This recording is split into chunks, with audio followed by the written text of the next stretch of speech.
छात्रों के मांग पर मैंने घर पर सीमित संसाधनों के द्वारा ऑनलाइन शिक्षण कार्य प्रारंभ कर रहा हूं।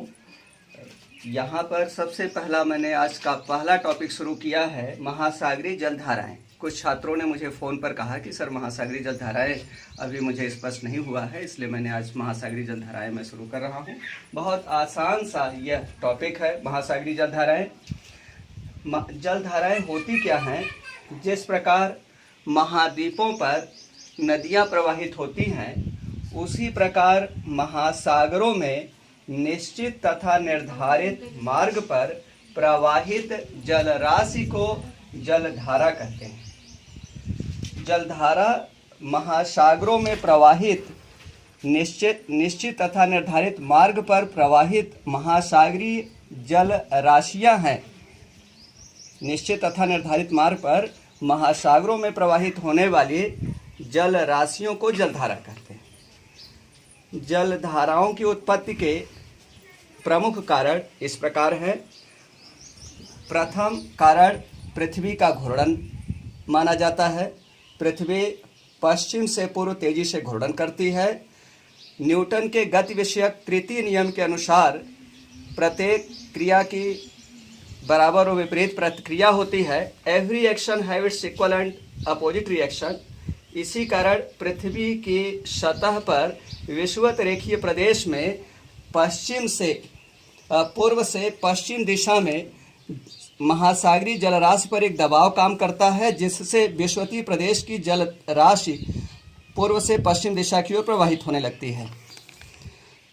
पूर्व से पश्चिम दिशा में विषुवत रेखा के सहारे उत्तरी गोलार्ध में प्रवाहित जलराशि को उत्तरी विषुवतीय जलधारा तथा दक्षिणी गोलार्ध में विषुवत रेखा के सहारे सामान्यतः 20 डिग्री दक्षिणी अक्षांश तक पूर्व से पश्चिम दिशा की ओर प्रवाहित जलराशि को दक्षिणी विषुवतीय जलधारा कहते हैं। जलधाराओं की उत्पत्ति का पहला कारण, सबसे महत्वपूर्ण कारण पृथ्वी का घूर्णन ही है। पृथ्वी का घूर्णन, रोटेशन ऑफ द अर्थ। इसे पृथ्वी के अक्ष के परितः परिभ्रमण भी कहते हैं, रोटेशन ऑफ द अर्थ। दूसरा प्रमुख कारण है विभिन्न अक्षांशों के सहारे तापमान में अंतर। तीसरा प्रमुख कारण है तापमान में अंतर से वाष्पन की दर में अंतर होता है। वाष्पन की दर में अंतर से लवणता में अंतर होता है। लवणता में अंतर होने से घनत्व में अंतर होता है। तो इस प्रकार महासागरीय जलधाराओं की उत्पत्ति के जो प्रमुख कारण हैं, प्रथम स्थान दिया जा सकता है पृथ्वी का घूर्णन। दूसरा स्थान प्रिवेलिंग विंड्स को कहा जा सकता है।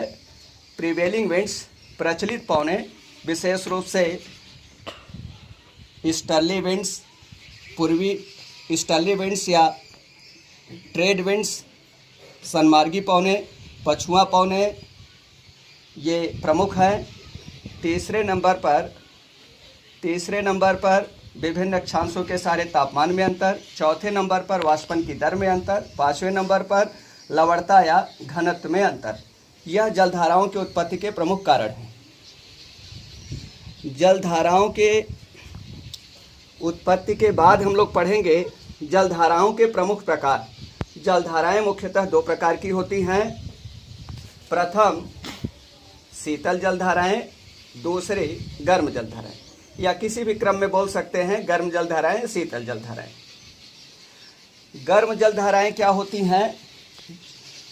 वे जलधाराएं जिनका तापमान आसपास के जल के तापमान से थोड़ा सा ऊंचा, जरा सा ऊंचा बना रहता है, उन्हें गर्म जलधारा कहते हैं।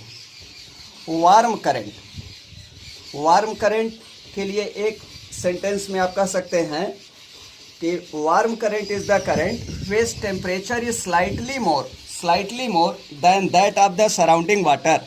आसपास के जल के तापमान से स्लाइटली, जरा सा ज़्यादा हो, ऐसी जलधारा को गर्म जलधारा कहते हैं। या गर्म जलधाराएं जो होती हैं, धाराएं आसपास के जल के तापमान से इनका तापमान थोड़ा सा ज़्यादा होता है। ऐसा नहीं है कि गर्म जलधारा उनको कहेंगे जिनका तापमान काफ़ी ऊंचा हो।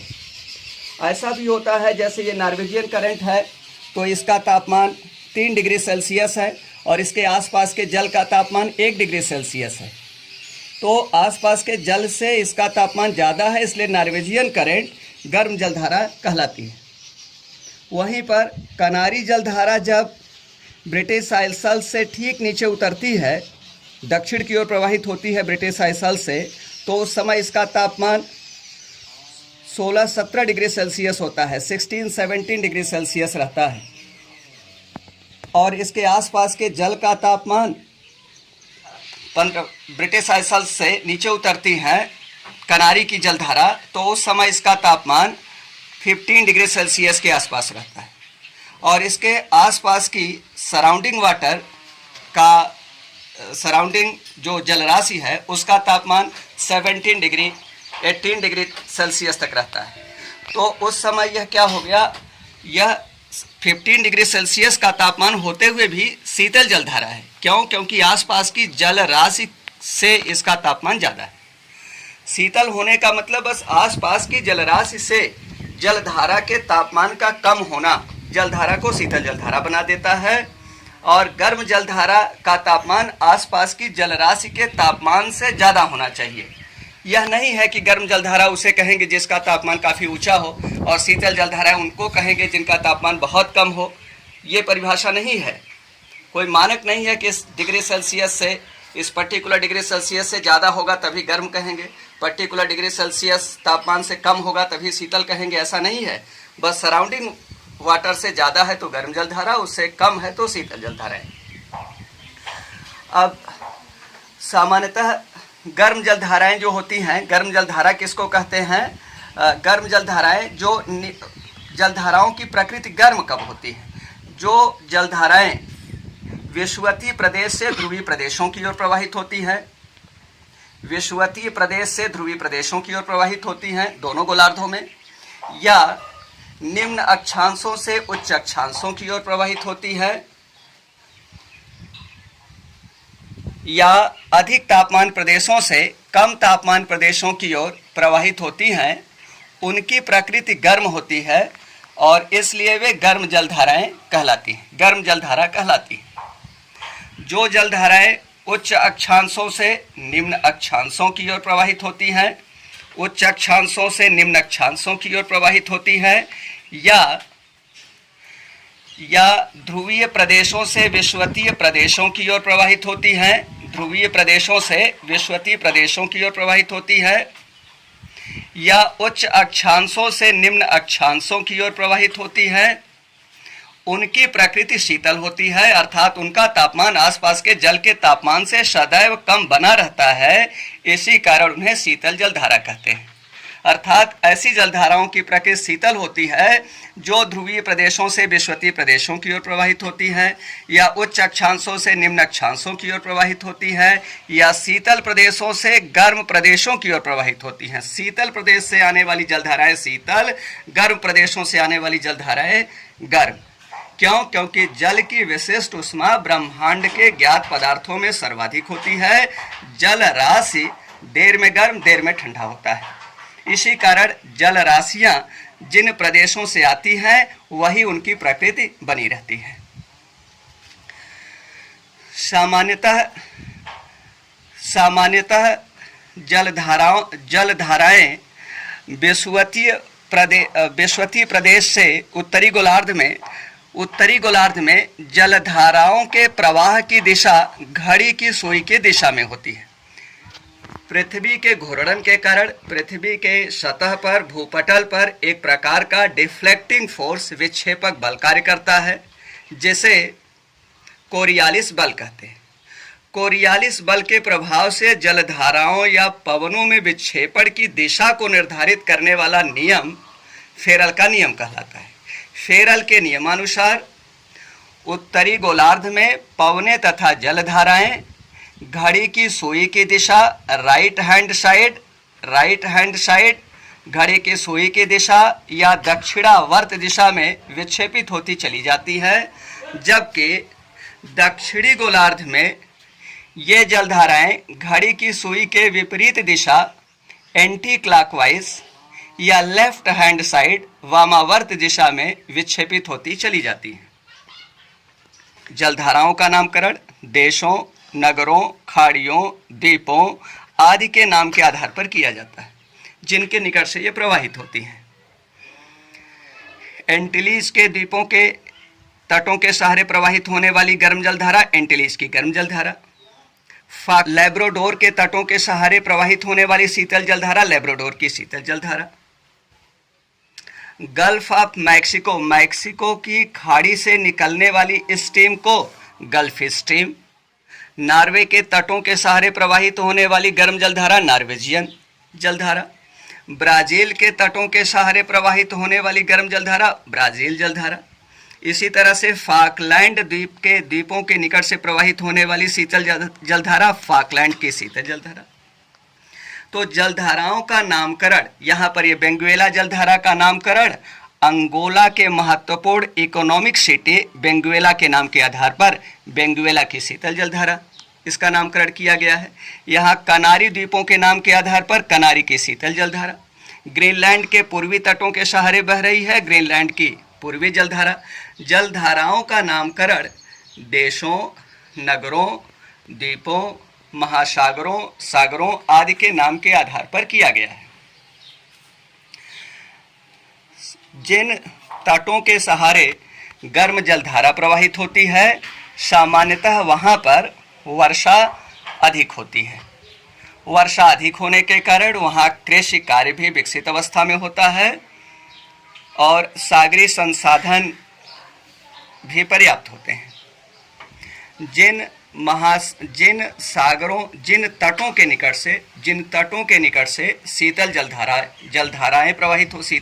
प्रवाहित होती है वहाँ पर वर्षा सामान्य से कम होती है या नहीं होती और वहाँ पर सामान्यतः रेगिस्तान बनता है। जैसे फाकलैंड की शीतल जलधारा के प्रभाव से अर्जेंटीना में पैटागोनिया पठार, जो वर्षा कम होने के कारण पैटागोनिया मरुस्थल भी कहलाता है। कनारी की शीतल जलधारा और भूमध्य सागर में कनारी प्रसार जो कि शीतल जलधारा है उसके प्रभाव से सहारा मरुस्थल, विश्व के विशालतम मरुस्थल सहारा मरुस्थल की उत्पत्ति हुई है। बेंगुएला की शीतल जलधारा के प्रभाव से नामिब मरुस्थल, नामीबिया में नामिब मरुस्थल, बोत्सवाना और दक्षिण अफ्रीका के उत्तरी भागों में कालाहारी मरुस्थल की उत्पत्ति हुई है। जहां पर गर्म एवं ठंडी जलधाराओं का संगम होता है, जैसे कनाडा के न्यूफाउंडलैंड द्वीप के पूर्वी तटों के सहारे लैब्राडोर की शीतल जलधारा तथा गल्फ स्ट्रीम की गर्म जलधारा का संगम होने से Confluence of gulf stream and Labrador के प्रभाव से क्या होता है कि यहाँ वर्ष भर ऐसे सभी प्रदेशों में जहाँ पर गर्म और शीतल जलधाराओं का संगम होता है वहाँ पर वर्ष भर घना कोहरा छाया रहता है। ऐसे प्रदेशों में वर्ष भर कोहरा पड़ता रहता है जहाँ पर गर्म और शीतल जलधाराओं का संगम होता है। ऐसे प्रदेशों में शीतल जलधाराएं बड़े बड़े आइसबर्ग को, हिमप्लवकों को खींच कर लाती हैं, जिससे आइसबर्ग का सामान्यतः 1/10 पार्ट सी लेवल से ऊपर रहता है और 9/10 पार्ट उसका सी लेवल के नीचे रहता है, समुद्र में डूबा रहता है।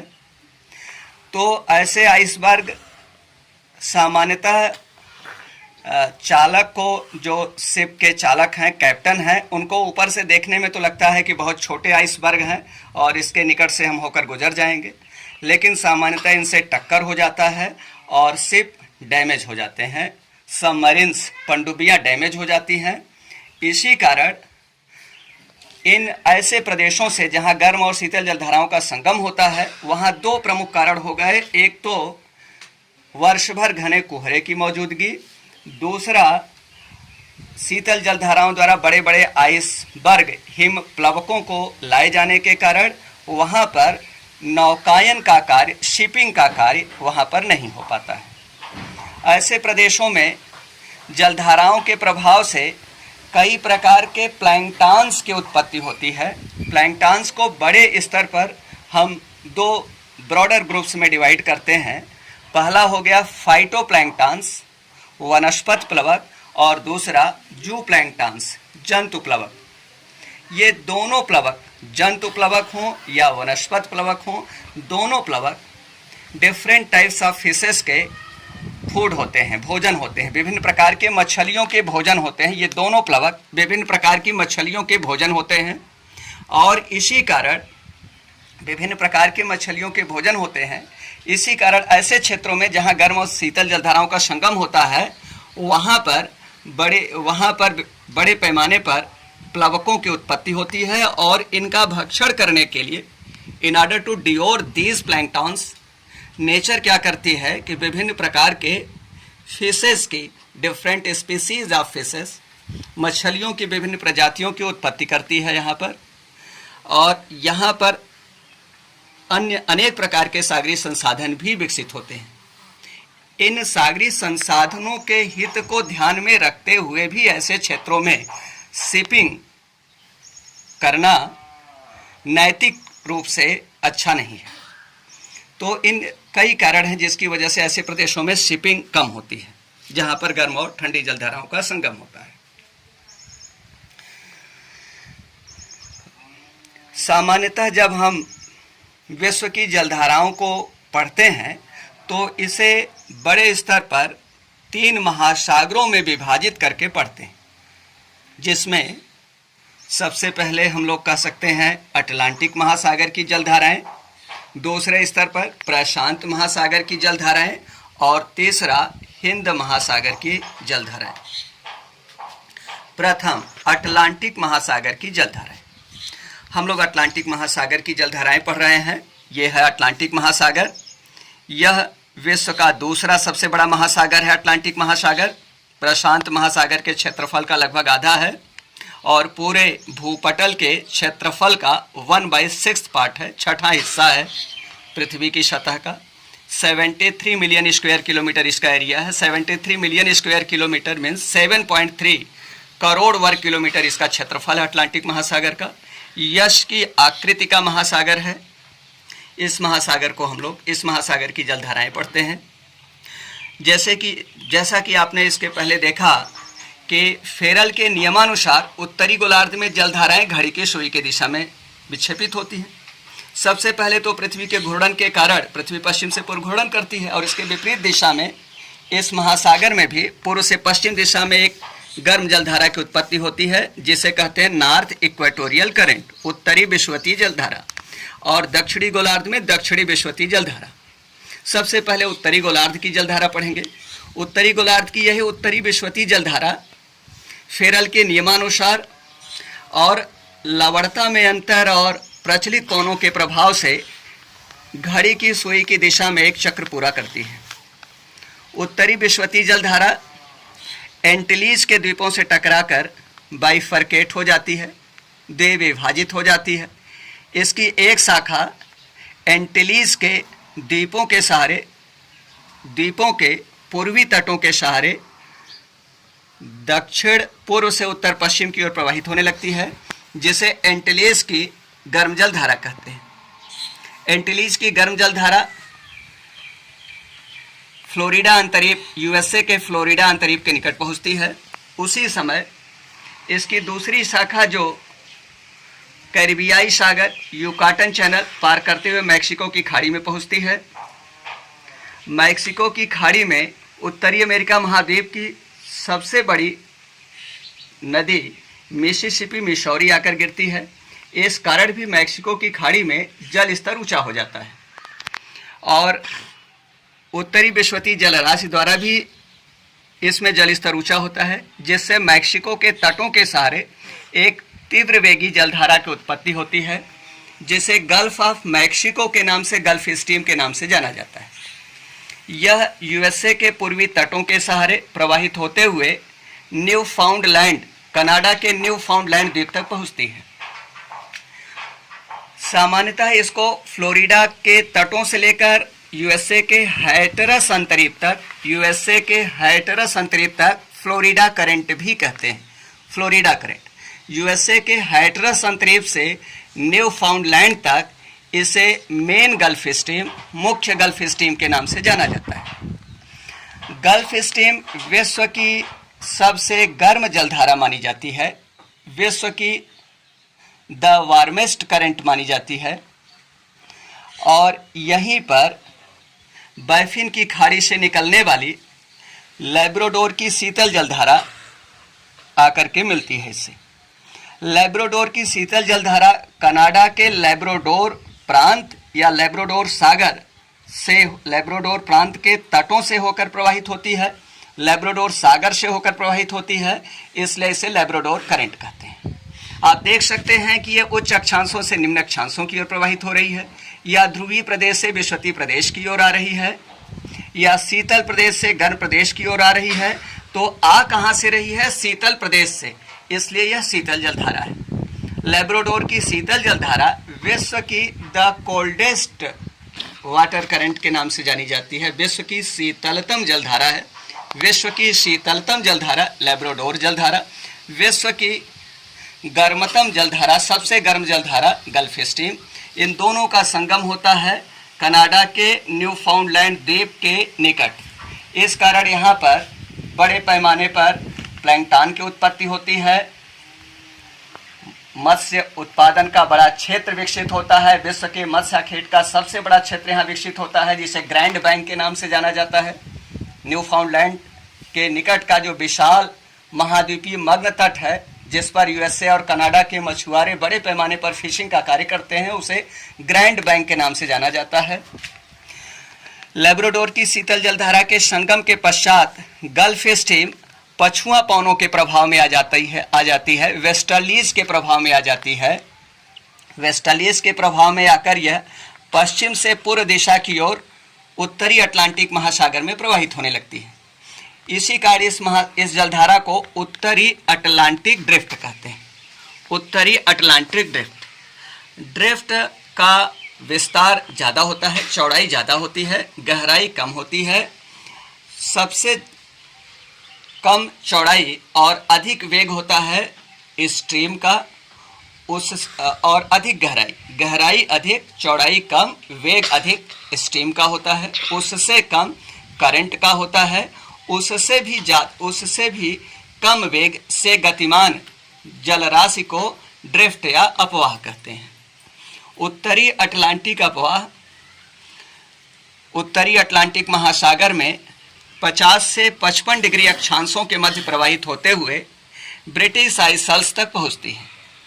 ब्रिटिश द्वीपों से टकराकर उत्तरी अटलांटिक अपवाह, या इसे पछुआ पवन अपवाह, वेस्ट विंड ड्रिफ्ट भी कह सकते हैं, नॉर्थ अटलांटिक ड्रिफ्ट या वेस्ट विंड ड्रिफ्ट, उत्तरी अटलांटिक महासागर की वेस्ट विंड ड्रिफ्ट बाइफरकेट हो जाती है, द्विविभाजित हो जाती है। इसकी एक शाखा उच्च अक्षांशों की ओर प्रवाहित होते हुए नॉर्वे के तटों की ओर प्रवाहित होती है। स्पष्ट है कि निम्न अक्षांशों से उच्च अक्षांशों की ओर जा रही है, इसलिए इस जलधारा की प्रकृति गर्म है। नॉर्वे के तटों के सहारे प्रवाहित होने वाली यह एक गर्म जलधारा है, जो आगे जाकर आर्कटिक महासागर की शीतल जलराशि में डिसअपीयर हो जाती है, विलुप्त हो जाती है।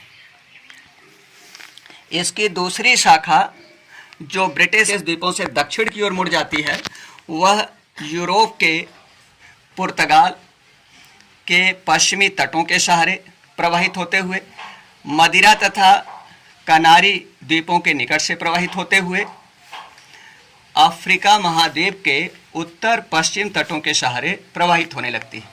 अफ्रीका महाद्वीप के उत्तर पश्चिम तटों के सहारे प्रवाहित होने वाली इस शीतल जलधारा को कनारी की शीतल जलधारा के नाम से जाना जाता है।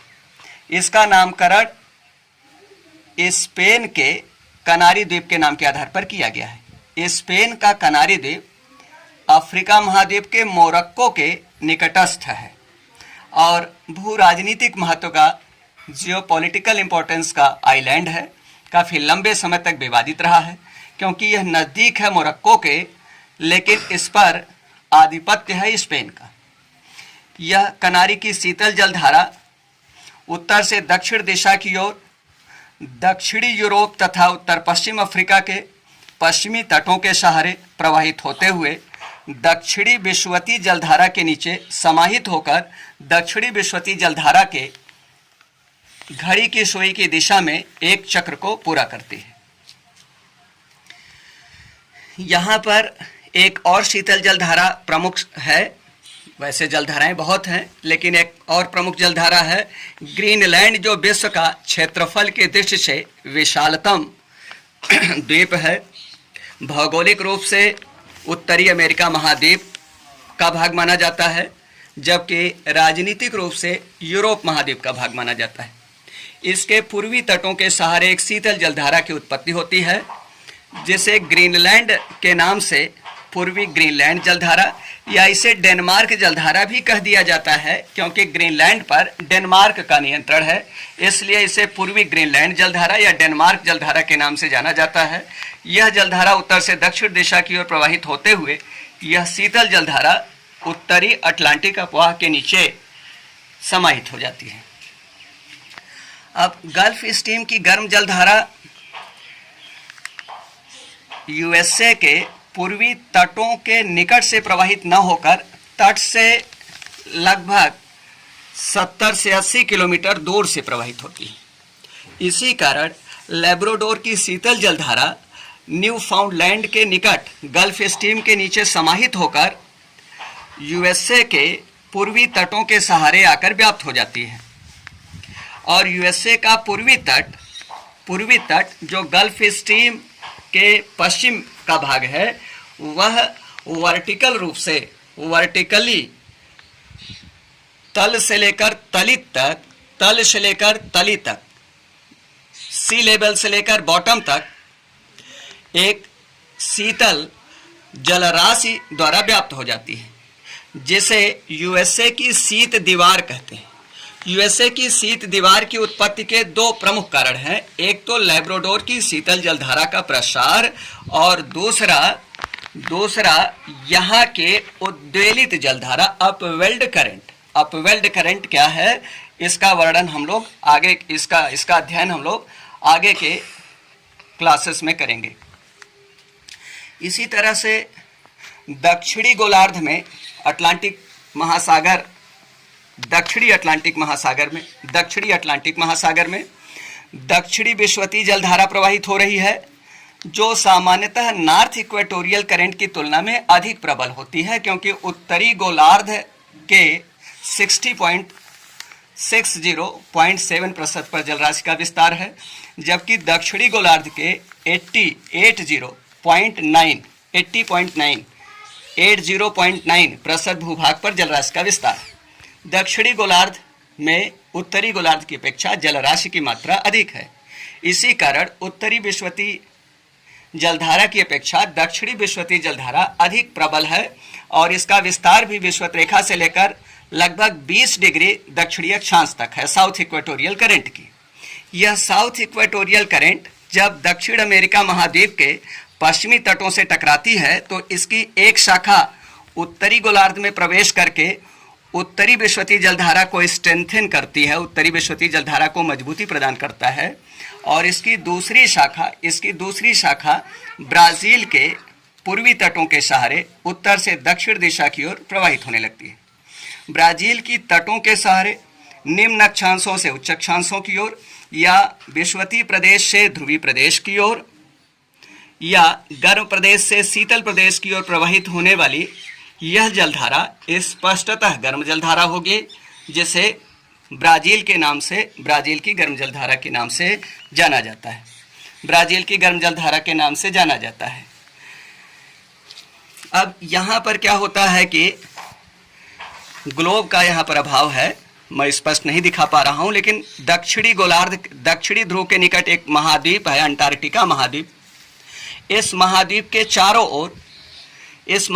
चारों ओर पश्चिम से पूर्व दिशा की ओर एक जलराशि प्रवाहित होती रहती है, जिस जलराशि की उत्पत्ति का सबसे प्रमुख कारण है पछुआ पवने, वेस्टर्लीज, क्योंकि दक्षिणी गोलार्ध में 40 डिग्री दक्षिणी अक्षांश से लेकर लगभग 60-65 डिग्री दक्षिणी अक्षांश तक स्थल खंडों की लगभग अनुपस्थिति है। स्थल खंड न होने के कारण, सागरी सतह होने के कारण पछुआ पवनों का वेग तेजी से बढ़ता चला जाता है, और दक्षिणी गोलार्ध में 40 डिग्री दक्षिणी अक्षांश के सहारे पश्चिम से पूर्व दिशा की ओर तीव्र वेगी पछुआ पवनों का प्रवाह शुरू हो जाता है, जिन्हें रोरिंग फोर्टीज के नाम से जाना जाता है। गरजती चालीसा या दहाड़ती चालीसा वेग इतना अधिक होता है, ऐसा लगता है कि पौने तेजी से गरजते हुए दहाड़ते हुए आगे बढ़ रही है। 40 डिग्री दक्षिणी अक्षांश के सहारे 50 डिग्री दक्षिणी अक्षांश के सहारे भी पछुआ पवनों का वेग और अधिक हो जाता है, जिसे प्रचंड 50, फ्यूरियस 50, फ्यूरियस मीन्स होता है वेरी एंग्री। ऐसा लगता है हवाएं बहुत क्रोधित हैं, वेरी मच एंग्री हैं, और वो ऐसे तेजी से बहते हुए चली जा रही है पश्चिम से पूर्व दिशा की ओर। इसी तरह से 60 डिग्री दक्षिणी अक्षांश के सहारे तीव्र वेगी पछुआ पवनों की उत्पत्ति होती है, जिसे श्रिकिंग 60s कहते हैं, चीखती साठा कहते हैं। गरजती चालीसा, प्रचंड 50, चीखती साठा की उत्पत्ति केवल दक्षिणी गोलार्ध में ही होती है, उत्तरी गोलार्ध में नहीं। याद रहना चाहिए, इस पर प्रश्न आते हैं, क्योंकि उत्तरी गोलार्ध में स्थलीय अवरोधों की उपस्थिति के कारण पछुआ पवनों का वेग बहुत अधिक नहीं हो पाता है, लेकिन दक्षिणी गोलार्ध में इनका वेग अत्यधिक हो जाता है, और इसके कारण अंटार्कटिका महाद्वीप के चारों ओर पश्चिम से पूर्व दिशा की ओर पवनों की उत्पत्ति हो जाती है, जिन्हें परि अंटार्कटिक अपवाह, सरकम अंटार्कटिक ड्रिफ्ट कहते हैं, या वेस्ट विंड के प्रभाव से, पछुआ पवनों के प्रभाव से इस अपवाह की उत्पत्ति हो रही है, इसलिए इसे पछुआ पवन अपवाह भी कहते हैं। अलग अलग महासागरों में इसका अलग अलग नाम हो जाता है, जैसे दक्षिणी अटलांटिक महासागर में दक्षिणी अटलांटिक अपवाह, दक्षिणी हिंद महासागर में साउथ इंडियन ओशन ड्रिफ्ट, दक्षिणी हिंद महासागरीय अपवाह, यहाँ पर हमने इसका डिटेल लिखा है, north Atlantic drift, south Atlantic drift, north equatorial current, south equatorial current. तो यहाँ पर परि अंटार्कटिक अपवाह या पछुआ पवन अपवाह, या दक्षिणी अटलांटिक महासागर में साउथ अटलांटिक ड्रिफ्ट, दक्षिणी हिंद महासागर में साउथ इंडियन ओशन ड्रिफ्ट, दक्षिणी प्रशांत महासागर में इसका नाम हो जाएगा साउथ पैसिफिक ड्रिफ्ट, दक्षिणी प्रशांत अपवाह। तो इसी की एक शाखा परि अंटार्कटिक अपवाह की एक शाखा परि अंटार्कटिक अपवाह जैसे ही दक्षिण अमेरिका महाद्वीप के पूर्वी तटों से टकरा करके दक्षिण अमेरिका महाद्वीप के पूर्वी तटों के सहारे दक्षिण से उत्तर दिशा की ओर प्रवाहित होने लगती है। यह यहाँ पर एक फाकलैंड द्वीप है। फाकलैंड द्वीप अर्जेंटीना के निकट है, लेकिन इस पर नियंत्रण है ब्रिटेन का नियंत्रण है। इसलिए आईएएस की प्रारंभिक परीक्षा में कई बार प्रश्न आ चुके हैं कि फाकलैंड का युद्ध किन दो देशों के मध्य हुआ, तो स्पष्ट है कि अर्जेंटीना और ब्रिटेन के मध्य होना चाहिए, और यही सही उत्तर भी है, क्योंकि इस पर नियंत्रण है ब्रिटेन का और यह नज़दीक है अर्जेंटीना के। तो इसी फाकलैंड द्वीप के नाम से दक्षिण अमेरिका महाद्वीप के, विशेष रूप से अर्जेंटीना के पूर्वी तटों के सहारे दक्षिण से उत्तर दिशा की ओर प्रवाहित शीतल जलधारा को फाकलैंड की शीतल जलधारा के नाम से जाना जाता है। फाकलैंड की शीतल जलधारा और ब्राज़ील की गर्म जलधारा का संगम 30 से 35 डिग्री दक्षिणी अक्षांश के निकट होता है, और फिर गर्म जलधारा कमजोर होने के कारण इस शीतल जलधारा में विलीन हो जाती है, और पछुआ पवन के प्रभाव से एक जलधारा की उत्पत्ति हो रही है, जिसे दक्षिणी अटलांटिक अपवाह कहते हैं। दक्षिणी अटलांटिक अपवाह में ब्राज़ील जलधारा और फाकलैंड जलधारा विलीन हो जाती है। दक्षिणी अटलांटिक अपवाह या पछुआ पवन अपवाह या परि अंटार्कटिक अपवाह जैसे ही अफ्रीका महाद्वीप के दक्षिण पश्चिम तट केप ऑफ गुड होप, उत्तमाशा अंतरीप या अगुलहास अंतरीप के निकट पहुंचती है, तो तट मिल जाने के कारण दक्षिण से उत्तर दिशा की ओर एक शीतल जलधारा की उत्पत्ति हो जाती है। यह जलधारा बेंगुएला, यहाँ गलती से किसी ने कनारी लिख दिया है, बेंगुएला की शीतल जलधारा के नाम से जानी जाती है। यहाँ पर बेंगुएला की शीतल जलधारा है, ये बेंगुएला यहाँ पर अफ्रीका महाद्वीप का एक देश है अंगोला, और इसकी राजधानी लुआंडा, इसका महत्वपूर्ण इकोनॉमिक सिटी है बेंगुएला। उसी के नाम से अफ्रीका महाद्वीप के पश्चिमी तट के सहारे दक्षिण से उत्तर की ओर प्रवाहित होने वाली शीतल जलधारा को बेंगुएला की शीतल जलधारा कहते हैं। बेंगुएला की शीतल जलधारा कहलाती है यह, और यह जलधारा आकर दक्षिणी विश्वती जलधारा के नीचे समाहित होती है और दक्षिणी विश्वती जलधारा को पुश करती है, जिससे दक्षिणी विश्वती जलधारा का एक चक्र, जैसे दक्षिणी गोलार्ध में जलधाराओं का एक चक्र घड़ी की सुई के विपरीत दिशा एंटी क्लॉकवाइज या वर्त दिशा लेफ्ट हैंड साइड में पूरा हो जाता है। अटलांटिक महासागर में प्रमुख जलधाराएं हो गई। एक और जलधारा है जिसको आप देख सकते हैं कि एक यहाँ पर बहती है उत्तरी विश्वती जलधारा और यहाँ दक्षिणी विश्वती जलधारा। उत्तरी विश्वती और दक्षिणी विश्वती जलधारा द्वारा अफ्रीका महाद्वीप के पश्चिमी तटों से दक्षिण अमेरिका महाद्वीप और सेंट्रल अमेरिका के पूर्वी तटों की ओर काफ़ी अधिक मात्रा में जलराशि फेच की जाती है। फेच का मतलब जाकर लाना, लाई जाती है, जिसकी वजह से सेंट्रल अमेरिका के पूर्वी तटों के सहारे जल स्तर काफ़ी ऊंचा उठ जाता है। इस जल स्तर को संतुलित करने के लिए नॉर्थ इक्वेटोरियल और साउथ इक्वेटोरियल करंट के बीच में एक जलधारा की उत्पत्ति हो जाती है, जो न उत्तरी गोलार्ध में प्रवाहित होती है न दक्षिणी गोलार्ध में प्रवाहित होती है, बल्कि विषुवत रेखा के सहारे उत्तरी विश्वती और दक्षिणी विश्वती जलधाराओं के मध्य में प्रवाहित होती है, जिसे कहते हैं counter equatorial current. Equatorial current के विपरीत प्रवाहित होती है, इसलिए इसका नाम है काउंटर इक्वेटोरियल करंट। काउंटर जैसे वार, काउंटर वार, युद्ध प्रतियुद्ध, युद्ध के बदले में जो युद्ध हो रहा है वो काउंटर वार है। ऐसे यहाँ पर equatorial current, north equatorial current, south equatorial current, दोनों के विपरीत दिशा में ये दोनों जलधाराएं पूर्व से पश्चिम की ओर प्रवाहित हो रही है और काउंटर इक्वेटोरियल करंट पश्चिम से पूर्व दिशा की ओर विषुवत रेखा के सहारे प्रवाहित होकर गिनी की खाड़ी की ओर जब आती है तो गिनी की खाड़ी में एक चक्र के रूप में प्रवाहित होने लगती है। गिनी की खाड़ी में एक चक्र पूरा करती है, जिसे गिनी गायर के नाम से जाना जाता है। गायर GYRE, गिनी गायर। गायर का मतलब होता है चक्राकार जलधारा।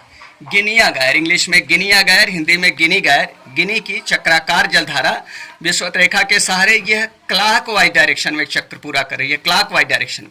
सामान्यतः जो गायर हैं इनको आप अलग से पढ़ेंगे कि इनकी दिशा कहाँ पर क्लॉकवाइज है, कहाँ पर एंटी क्लॉकवाइज। जैसे यहाँ पर शीतल जलधारा जो अलास्का गायर है ये एंटी क्लॉकवाइज यहाँ पर बह रही है, उच्च अक्षांशों पर एंटी क्लॉकवाइज, निम्न अक्षांशों पर क्लॉकवाइज। ये भी देखना पड़ेगा कि महाद्वीपों के पूर्वी तटों के सहारे पश्चिमी तटों के सहारे हैं, तो ये हम लोग अलग से डिस्कस करेंगे। अटलांटिक महासागर की अति महत्वपूर्ण जलधाराएं हो गई। इनमें सामान्यतः जो प्रश्न आते हैं, अक्सर आता है कि विश्व की सबसे गर्म जलधारा कौन सी है, तो आपका उत्तर हो जाएगा गल्फ स्ट्रीम। विश्व की सबसे शीतल जलधारा कौन सी है, लैब्राडोर। विश्व का मत्स्याखेट का सबसे बड़ा क्षेत्र कौन सा है, यह ग्रैंड बैंक है, न्यूफाउंडलैंड के निकट का महासागरीय मग्न तट। विश्व का दूसरा सबसे बड़ा मत्स्याखेट का क्षेत्र कहाँ पर है, यहाँ पर उत्तरी सागर है, नॉर्थ सी है, नॉर्थ सी विश्व के अति छिछले सागरों में से एक है और इसलिए यहाँ पर England, Wales, Scotland, Norway, Sweden, Finland, Denmark, Germany और यहाँ तक कि आइसलैंड तक के मछुआरे यहाँ मत्स्यायन का कार्य करते हैं। बड़े पैमाने पर मत्स्यायन का कार्य होता है नॉर्थ सी में, और इसी कारण नॉर्थ सी का मग्न तट डॉगर बैंक के नाम से जाना जाता है। नॉर्थ सी का चतुर्दिक जो विस्तृत मग्न तट है उसे डॉगर बैंक के नाम से जाना जाता है। इसके अलावा इस पर गिनी गायर क्या है, इसका डायरेक्शन क्या होता है, क्लॉकवाइज की एंटी क्लॉकवाइज। यहाँ पर क्लॉकवाइज देखिए डायरेक्शन है, ये प्रश्न आ जाता है। अक्सर कई जलधाराओं को दे दिया जाता है, उसमें कौन सी शीतल जलधारा, जैसे यहाँ बेंगुएला मैंने रेड पेन से लिख दिया है, दूसरा पेन देखना था। यहाँ पर ये बेंगुएला शीतल जलधारा है। ऐसे गर्म और शीतल जलधाराएं आ जाती हैं। फाकलैंड पर प्रश्न आया है कि फाकलैंड का युद्ध किन दो देशों के मध्य हुआ। इस पर कनारी किसका द्वीप है, कनारी द्वीप है स्पेन का, लेकिन नज़दीक है मोरक्को का, तो ये काफ़ी चर्चा में रहता है। इसी के निकट मदिरा द्वीप है, वो भी काफ़ी महत्वपूर्ण है, मध्य अटलांटिक कटक के शीर्ष पर स्थित होने के कारण। कई प्रश्न इस पर पूछे गए हैं, लेकिन अधिकांश प्रश्नों का उत्तर आप इससे देने में समर्थ होंगे और शेष आप कंटिन्यूअस क्लासेज आप सुनते रहिए। भूगोल की किसी भी समस्या का समाधान होगा। धन्यवाद।